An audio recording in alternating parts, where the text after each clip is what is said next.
শখের গাড়ি, কিন্তু ভেতরে নেই এসি, আবার বাইরের কাঠফাটা রোদে যেন হাঁসফাঁস অবস্থা। আর তাই প্রাকৃতিক ভাবে ঠান্ডার ছোঁয়া পেতে গাড়ির গায়ে লেপে দিলেন গরুর গোবর। শুনতে অবিশ্বাস্য লাগলেও এই অভিনব পদ্ধতিতে এই নারী বানিয়েছেন প্রাকৃতিক এয়ার কন্ডিশন। দূর থেকে দেখলেই মনে হবে যেন মাটির তৈরি এক অদ্ভুত ভাস্কর্য রাস্তায় ঘুরছে, কিন্তু কাছে গেলেই বোঝা যাবে এটি আসলে একটি গাড়ি, যার গায়ে মোটা স্তরে লেপে দেওয়া হয়েছে গরুর গোবর। এর সঙ্গে আবার সাদা রং মিশিয়ে করা হয়েছে হালকা নকশা। তপ্ত রোদে নজর কাটছে এই অদ্ভুত গোবর লেপা গাড়ি।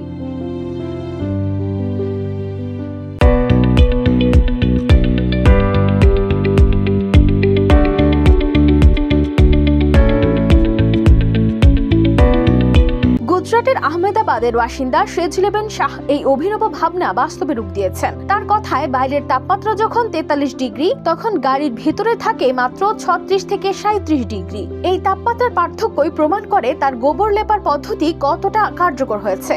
তিনি চেয়েছিলেন গরম থেকে বাঁচতে, কিন্তু এমন ভাবে যেন প্রকৃতির ক্ষতি না হয়, কোনো অতিরিক্ত বিদ্যুৎ খরচ না হয়, আর কোনো যন্ত্রের উপর নির্ভর করতে না হয়। তাই তিনি প্রাচীন ভারতের গ্রামীণ জীবনের কথা মনে করেন, যেখানে ঘর ঠান্ডা রাখতে দেয়াল, মেঝে, এমনকি উঠোনেও গোবর লেপা হতো। তার বিশ্বাস, গোবর শুধু তাপ আটকায় না, বরং প্রাকৃতিকভাবে পরিবেশও ঠান্ডা রাখে, আর এই উপায় কোনো ধরনের দূষণ বাড়ায় না। তিনি বলেন, গোবর শুকিয়ে গেলে তা গাড়ির গায়ে শক্ত হয়ে যায়, যা এক ধরনের তাপ নিরোধক স্তর তৈরি করে, ফলে সূর্যের তাপ সরাসরি গাড়ির ভিতরে ঢুকতে পারে না।